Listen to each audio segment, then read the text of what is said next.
अस्सलाम वालेकुम दोस्तों, आज असां आए बैठे से डिस्ट्रिक्ट गायनाकोलॉजिस्ट शेख एजाज अहमद साहब कोलों करोड़ लाली संतों ते आज असां इन्हां कोल जड़ियां गालियां पुछनियां वो असां अपने बे औलाद भेणी भिरावां वास्ते पुछनियां कि उन्हां को केड़े केड़े मसाइल दरपेश हैं। डॉक्टर साहब अस्सलाम वालेकुम। वालेकुम सलाम। सर क्या हाल है? अल्हम्दुलिल्लाह ठीक ही वे सर माशाल्लाह। अच्छा डॉक्टर साहब, सवाल तो पहले सारा सवाल ये है कि सारे ही मुआशरे दे विच मेल इनफर्टिलिटी यानी मर्दाना कमज़ोरी ते फीमेल इनफर्टिलिटी इंदी रेशो क्या है, इंदी वजूहात क्या है? ਅੱਜ ਦੇ ਦੌਰੇ ਹਾਜ਼ਰ ਦੇ ਵਿੱਚ ਜਿਹੜੀ ਇਨਫਰਟੀਲਿਟੀ ਹੈ ਉਹ ਬਹੁਤ ਕਾਮਨ ਇੱਕ ਮਸਲਾ ਹੈ ਜਿਹੜਾ ਕਿ ਪਬਲਿਕ ਵਿੱਚ ਪਾਇਆ ਜਾਂਦਾ ਹੈ, ਜਿਹਦੇ ਵਿੱਚ ਮਰਦਾਨਾ ਵਜੂਹਾਤ ਆਮ ਤੌਰ ਤੇ ਜ਼ਿਆਦਾ ਹਨ। नहीं, मर्दाना जी वजूहात हैं डॉक्टर साहब उनके विच क्या है? 46% इंसिडेंस है मेल फैक्टर इनफर्टिलिटी का। सही है, वो जरा थोड़ा सादा अल्फाज है जी करे सो ना सर। 46% ਜਿਹੜੇ ਮਸਾਇਲ ਹਨ ਉਹ ਮਰਦ ਦੀ ਤਰਫੋਂ ਹਨ, मर्द की तरफों है। ਬਾਂਝਪਨ ਦੇ। ठीक है सही। 54% मसाइल ਜਿਹੜੇ ਹੈ ਉਹ ਖਾਤੂਨ ਦੀ ਤਰਫੋਂ ਹਨ, यानी 54% औरत की वजह तो ना इनफर्टिलिटी है ते 47% 46% ਜਿਹੜੀ ਹੈ 46% मर्दन की तरफों है। ठीक है सही। ਉਹਦੇ ਚੋਂ ਆਮ ਤੌਰ ਤੇ ਜਿਹੜੇ ਵਜੂਹਾਤ ਨੇ, ਇੱਕ ਤਾਂ ਅਗਰ ਅਸਾਂ ਟੈਸਟਾਂ ਕੋ ਥੋੜ੍ਹਾ ਜਿਹਾ ਸਾਈਡ ਤੇ ਰੱਖੂੰ ਚਾ जी हाँ। ਸਾਡੇ ਮੁਆਸ਼ਰੇ ਦੇ ਵਿੱਚ ਸਾਰੇ ਨਿਜ਼ਾਮ ਤਾਲੀਮ ਦੇ ਵਿੱਚ ਬਾਜ਼ ਔਕਾਤ ਜੋੜੇ ਕੋ ਮਖਸੂਸ ਆਯਾਮ ਦਾ ਹੀ ਕੋਈ ਨਹੀਂ ਪਤਾ ਹੁੰਦਾ, ਕਿਉਂਕਿ ਔਰਤ ਪੂਰੇ ਮਹੀਨੇ ਦੇ ਵਿੱਚ ਹਮਲ ਦੀ ਜਿਹੜੀ ਹੈ ਮੁਤਹਮਲ ਕੋ ਨਹੀਂ ਹੁੰਦੀ। सही है। ਅੱਲਾਹ ਪਾਕ ਨੇ ਕੋ ਮਖਸੂਸ ਆਯਾਮ ਕਿਤੇ ਰੱਖਿਆ ਕਿ ਇਹਨਾਂ ਦੀਆਂ ਦੇ ਵਿੱਚ ਇਹ ਅਗਰ ਹਮਿਸਤਰੀ ਥੀ ਵੈਂਦੀ ਹੈ ਮੀਆਂ ਬੀਵੀ ਦੀ ਤਾਂ ਹਮਲ ਥੀ ਵੈਸੀ ਸਭ ਤੋਂ ਬੇਸਿਕ ਜਿਹੜੀ ਸੈਕਸ ਐਜੂਕੇਸ਼ਨ ਹੈ ਸਾਡੀ ਸੋਸਾਇਟੀ ਦੇ ਵਿੱਚ ਐਗਜ਼ਿਸਟ ਹੀ ਨਹੀਂ ਕਰੇਂਦੀ। ठीक है सर। ਅੱਛਾ ਉਹ ਕੋਲ ਅਸਾਂ ਆਪਣੀ ਕਲੀਨਿਕ ਦੇ ਵਿੱਚ ਜਿਹੜੇ ਵੀ ਜੋੜਿਆਂ ਦੇ ਨਾਮ ਤੌਰ ਤੇ ਉਹਨਾਂ ਕੋਲ ਪੁੱਛਦੇ ਹਾਂ, ਮਿਸਾਲ ਦੇ ਤੌਰ ਤੇ ਕੋਈ ਜੋੜਾ ਅਗਰ ਬਾਹਰ ਰਹਿੰਦਾ ਹੈ सही है ਤੇ सर। ਉਹ ਆਪਣੇ ਛੁੱਟੀਆਂ ਦੇ ਲਈ ਹਿਸਾਬ ਬਣਾ ਕੇ ਆਂਦਾ ਹੈ ਤਾਂ ਅਮੂਮੀ ਤੌਰ ਤੇ ਮਾਹਵਾਰੀ ਦੇ ਫੌਰਨ ਬਾਅਦ ਘਰ ਆਉਂਦਾ ਹੈ, ਬਿਲਕੁਲ ਜਦ ਉਹ ਆਯਾਮ ਜਿਹੜਾ ਹੈ ਬਾਲ ਕਿਤੇ ਕੋ ਨਹੀਂ ਹੁੰਦੇ। बिल्कुल ठीक है डॉक्टर। ठीक है। एक तो पहली चीज़ ये है कि कपल दी ई चीज़ दी उन्हों को आगाही दी वने कि किहड़े आयाम हिन जिन्हां दे विच हम बिस्तरी करके जिहड़ा है हमल दी नेमत तो जिहड़ा है ज्यादा से ज्यादा चांस केड़े दियां दे दरमियानी दी सादा अल्फाज मसलन है कि आज माहवारी आई है 15 तारीख को तो ये पहला दी है। ठीक है सर। तो दरमियानी आयाम जिहड़े 9 तो 20 दी हिन इन्हां दे विच हम बिस्तरी करके नहीं ये दसो डॉक्टर साहब, सारे जी आम रूटीन है ना जेडे लोग औलाद वास्ते सिखते पे होंगे वो बेचारे डी रात वाला ना ये कम करेंदे पे होंगे क्योंकि ताकि सारा को अल्लाह पाक बच्चा दे दे। और उनके वास्ते क्या हुक्म है, क्या क्या है? किते सिंपल जड़ा मतलब ये हर कहीं किते जनरल पब्लिक किते जिन्हां को बाल दी तांग होंदी है जेड़ी रूटीन दे विच डॉक्टरां कोल सब तो बड़ा हकीमां कोल भी बचदे बेचारे, क्योंकि वो धूप ते को ना तिनके का सहारा उन्हां किते ये है माहवारी जल्दी आंदी है वो पहला दी है। सही है। नावें तो गिन के 20वें दी तक ठीक है सही। एक दिहाड़ छोड़ के हम बिस्तरी करनी है ते शरई हुक्म भी हफ्ते दे विच 2 दफा हम बिस्तरी करन दा है। सही है। ठीक है सही है। ते एही दे विच इंसान दी जेडी कैपेसिटी है वो भी जेडी है ना मतलब वो तो काबिल होंदा है। नहीं बहुत सारे दोस्तों का एक सवाल है डॉक्टर साहब, वो आदन के सारा नफ्स छोटा है यानी मिनिमम उनका साइज कितना होना चाहिए जिन्हें बच्चा पैदा करने के काबिल होवे? अल्लाह पाक ने जड़ा हमल का सिस्टम रखा है ना इहदे विच ना नफ्स दा छोटा होवन टाइमिंग दा मसाइल बाज़ औकात कुछ मर्द हज़रात कहंदे ने ये मैटर नहीं करेंदे। सही है। जरासीमा दा माहवारी दे रस्ते हमल दे रस्ते पहुंचण मर्द दा ओ इनफ है। टाइमिंग घट है टाइमिंग ज़्यादा है सख्ती को ना रूटीन मामलात जेडे असां क्लिनिक विच डॉक्टर करेंदे हैं इन नाल कोई फर्क नहीं पौंदा। ना ही वो खुदा ना खास्ता टाइमिंग ते दवाइयां आले पासे भजे ना ही कोई अजी जेडे तो पता है क्या पता ही है। बिल्कुल बिल्कुल सर। इना मामलात आले पासे भजन दी जरूरत कोनी, अल्लाह दी ज़ात ते भरोसा रख के दरमियान यानी मतलब है कि कहंदा अगर 2 इंच 4 इंच 3 इंच इन नाल कोई मैटर नहीं करे प्रेगनेंसी थी वेंदी जी उन्हां को ये सारे जेडे हिन पेशेंट्स को सा भी तसल्ली करवेंदे हैं कि इन नाल कोई फर्क नहीं पौंदा उन्हां आयाम दे विच हम बिस्तरी जरूरी है। सही है। बाकी अल्लाह पाक ने देना सही है।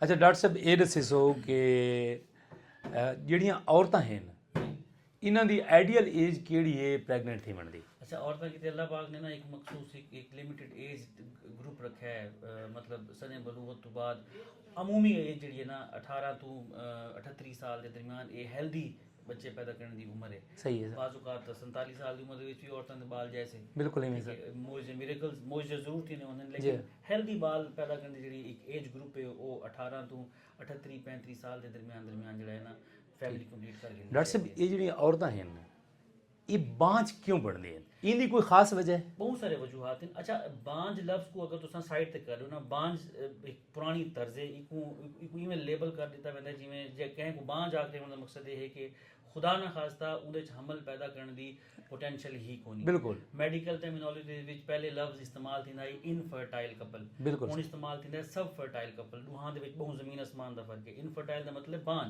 ठीक है मतलब इको नहीं थींदा। सही है सब फर्टाइल दा मतलब है कि यस इन्हां को हमल थी वैसी, बट इन्हां दा पोटेंशियल हमल करने दा हाले थोड़ा जिहा स्लो है। स्लो है सो इन बहुत सारे वजूहात इन। मोस्ट कॉमन जी है वो पॉलीसिस्टिक ओवरियन डिजीज़ है, PCO जो कुछ जी, रूटीन जी। सारे जानते हैं सोसाइटी के भी लोग। इन ना ओवरवेट खवातीन, हारमोनल इंबैलेंस, रॉन्ग ट्रीटमेंट्स के नाल बेचारियां जो है ना वो बस वो अंडे बनाने की दवाइयां इस्तेमाल करके अपना जो है ना वो अंडियां का रिजर्व ही खत्म कर चुके हैं। अच्छा अंडे महीने ਦੇ ਵਿੱਚ ਕਿੰਨੇ ਦਫਾ ਬਣਦੇ ਨੇ ਡਾਕਟਰ ਸਾਹਿਬ?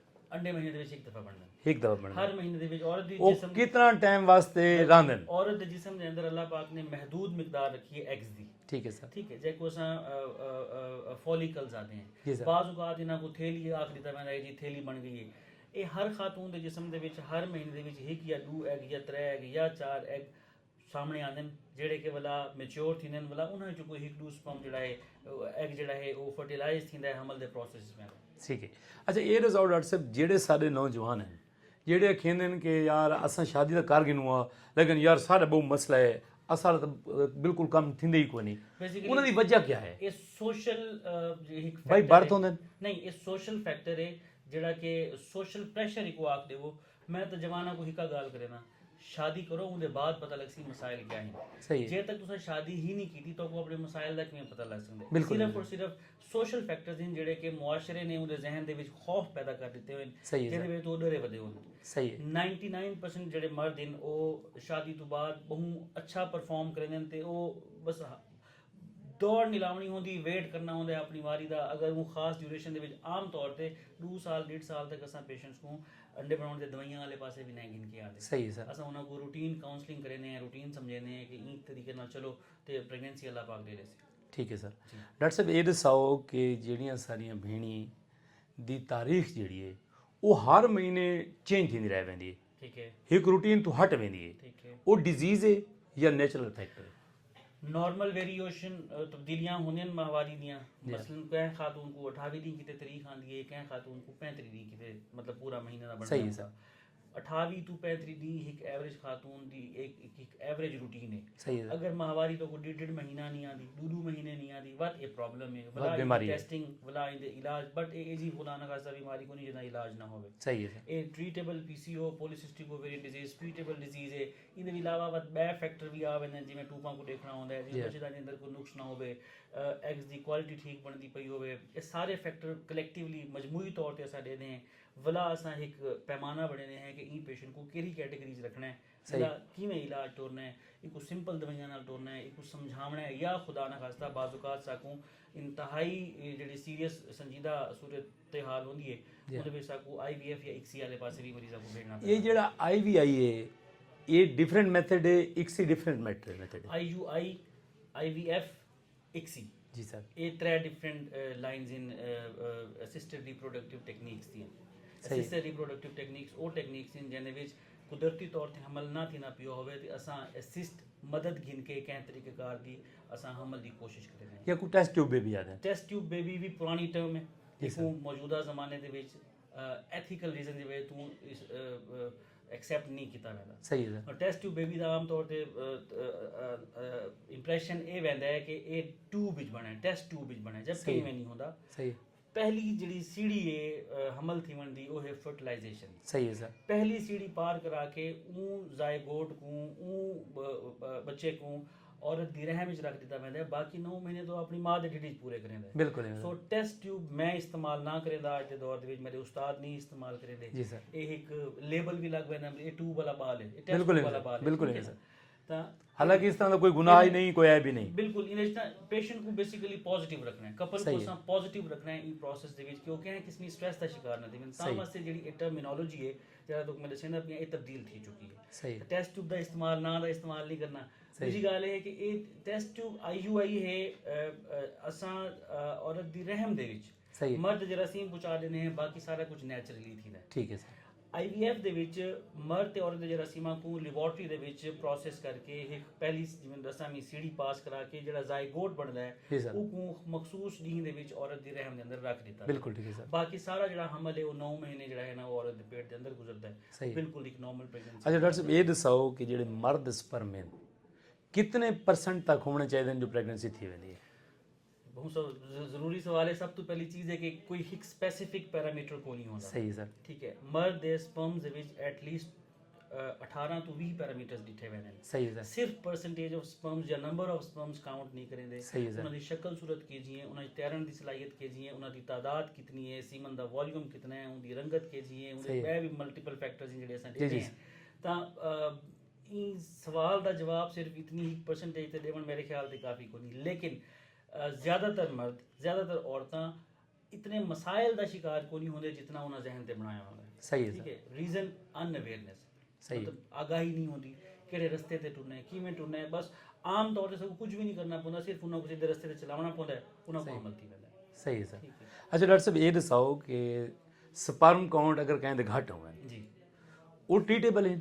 ਬਿਲਕੁਲ ਟ੍ਰੀਟੇਬਲ ਨਹੀਂ ਓਰਲੀ ਇਹ ਦਵਾਈ ਦੇ ਜ਼ਰੀਏ ਜਾਂ ਕੋਈ ਆਪਰੇਸ਼ਨ ਵੀ ਹੈ? ਡਿਪੈਂਡ ਕਰਦਾ ਹੈ ਅੱਛਾ ਕਿਸ ਲੈਵਲ ਦੇ ਪ੍ਰੋਬਲਮ ਹੈ, ਕਿਹੋ ਜਿਹੀਆਂ ਪ੍ਰੋਬਲਮ ਹੈ, ਪ੍ਰੋਡਕਸ਼ਨ ਐਰਰ ਹੈ, ਟ੍ਰਾਂਸਪੋर्ट ਐਰਰ ਹੈ ਜਾਂ ਕੋਈ ਵੀ ਪ੍ਰੋਬਲਮ ਹੈ ਜਾਂ ਸਪਰਮ ਦੀ ਉਹ ਡਾਇਗਨੋਸ ਕਿਵੇਂ ਕਰੇ ਸਰ? ਉਹ ਕੋ ਸੀਮਨ ਰਿਪੋर्ट ਤੋਂ ਡਾਇਗਨੋਸ ਕਰਦੇ हैं ਜਾਂ ਕੁਝ ਹਿਕੜੂ ਖੂਨ ਦੀ ਰਿਪੋर्ट ਹੈ ਉਹਨੂੰ ਡਾਇਗਨੋਸ ਕਰਦੇ हैं ਕਿ ਸੀਟੀ ਵਗੈਰਾ ਵੀ ਥਿੰਦੇ? ਨਹੀਂ ਸੀਟੀ ਵਗੈਰਾ ਨਹੀਂ ਥਿੰਦਾ।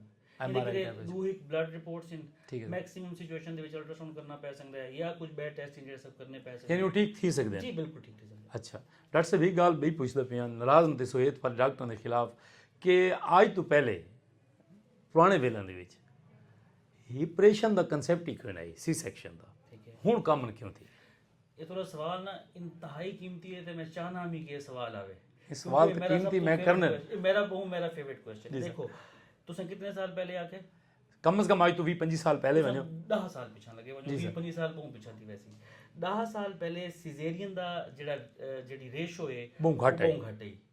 ਤੁਸੀਂ ਇਹ ਸਿਰਫ ਸਿਜ਼ੇਰੀਅਨ को ना देखो, ਤੁਸੀਂ ਸਰਵਾਈਵਲ ਆਫ ਨਿਊਬੋਰਨ को भी ਸਾਹਮਣੇ ਰੱਖੋ। ਬਿਲਕੁਲ ਸਰ। ਸਾਰੇ ਜਿਹੜੇ ਬਾਲ ਜੰਮਦੇ ਹਨ ਇੱਕ ਔਰਤ ਆਂਦੀ ਹੈ ਉਹ ਸਾਰੇ ਕੋਲੋਂ ਕਲੀਨਿਕ ਦੇ ਉੱਤੇ 9 ਬਾਲ ਜਾਏ ਹਨ 3 ਜਿੰਦੇ ਵਤਨ 6 ਮਰ ਗਏ ਜੀ ਬਿਲਕੁਲ। ਇਹ ਰੂਟੀਨ ਹੈਪਨਿੰਗ ਹੈ ਇੱਥੇ ਨਹੀਂ ਹੈ ਸਰ। ਠੀਕ ਹੈ। With the advancement with the availability of care ਜਿਹੜੇ ਤੁਹਾਡੇ ਕੋਲ ਸਪੈਸ਼ਲਿਸਟ ਡਾਕਟਰ ਮੌਜੂਦ ਹਨ ਉਹ ਪ੍ਰੋਬਲਮ को ਮਸਲੇ को ਅਗਰ ਟਾਈਮ ਤੋਂ ਪਹਿਲੇ ਆਇਡੈਂਟੀਫਾਈ ਕਰ ਗਏ ਨੇ ਬਿਲਕੁਲ ਸਰ ਤਾਂ ਉਹ ਉੱਥੇ ਹੀ ਇੰਟਰਵੀਨ ਕਰਕੇ ਬਾਲ को ਸਿਜ਼ੇਰੀਅਨ ਨਾਲ ਡਿਲੀਵਰ ਕਰ ਦਿੰਦੇ ਸਾਦਾ ਬਿਲਕੁਲ ਹੈ ਸਰ ਬਿਲਕੁਲ ਹੈ ਸਰ। ਤਾਂ ਸਿਜ਼ੇਰੀਅਨ ਦੇ ਨਾਲ ਡਿਲੀਵਰੀ ਦੇ ਰੇਸ਼ੋ ਵਧਣ ਦੀ ਜਿਹੜੀ ਮੇਨ ਵਜ੍ਹਾ ਹੈ ਉਹ ਤੁਸੀਂ ਆਖ ਸਕਦੇ ਵੇ ਕਿ ਸਪੈਸ਼ਲਿਸਟ ਡਾਕਟਰਸ ਦੀ ਅਵੇਲੇਬਿਲਿਟੀ ਹੈ। ਸਹੀ ਹੈ ਸਰ। ਜਦਕਿ ਇਸ ਤੋਂ ਪਹਿਲੇ ਜਾਂ ਹੁਣ ਵੀ ਕਿੰਨਾ ਜਿਹੀਆਂ ਦੇ ਉੱਤੇ ਅਗਰ ਕੋਈ ਪੇਸ਼ੈਂਟ ਦਈ ਜਾਂ ਕੁਐਕ ਦੇ ਹੱਥੇ ਚੜਦਾ ਹੈ ਤਾਂ ਉਹ ਯਾਰ 10ਵੇਂ ਮਹੀਨੇ ਵੀ ਪੂਰੇ ਕਰਕੇ ਜਿਹੜਾ ਉਹ ਪੇਸ਼ੈਂਟ को ਨਹੀਂ ਮੰਨਣ ਦੇ ਹੱਕ ਵਿੱਚ ਬਿਲਕੁਲ ਨਹੀਂ ਸਰ। ਉਹਦਾ ਰਿਜ਼ਲਟ ਕੀ ਨਿਕਲਦਾ ਹੈ? ਬਾਲ ਐਕਸਪਾਇਰ ਤੇ ਵੈਨ ਬਾਲ ਸੀਪੀ ਅੱਜ ਦੇ ਜ਼ਮਾਨੇ ਦੇ ਵਿੱਚ ਤੁਹਾਨੂੰ ਸੀਪੀ ਬਾਲ ਜਾਂ ਕਿਸੇ ਵੀ ਫੈਮਿਲੀ ਦੀ ਬਾਲ ਦੀ ਐਕਸਪਾਇਰੀ ਬਹੁਤ ਘੱਟ ਹੈ ਮਿਨੀਮਮ ਬਹੁਤ ਘੱਟ ਦਿਸੀ। ਤੇ ਅਗਰ ਕਿਤੇ ਇਹ ਜਾਂ ਕੋਈ ਮਸਲਾ ਥੀ ਵੈਂਦੇ ਤਾਂ ਡਾਕਟਰ को भी ਜਾਣ ਦੇ ਲਾਲੇ ਪੈ ਵੈਂਦੇ ਤੇ ਬਾਕੀ ਵੀ ਜਿਹੜੀ ਟੀਮ ਹੈ ਉਹਨਾਂ ਕੋਈ ਪ੍ਰੋਬਲਮ ਕਿ ਅਸਾਂ ਇਹ ਜਸਟੀਫਾਈ ਕਿਵੇਂ ਕਰੇ ਸੂ ਕਿ ਬਾਲ ਕਿਉਂ ਐਕਸਪਾਇਰ ਥੀ ਹੈ। ਸੋ ਸਿਜ਼ੇਰੀਅਨ ਡਿਲੀਵਰੀ ਦੀ ਰੇਸ਼ੋ ਜ਼ਾਹਿਰੀ ਗੱਲ ਹੈ ਵਧੀ ਹੈ, ਮੈਂ ਐਗਰੀ ਕਰਦਾ ਇਹਦੇ ਨਾਲ।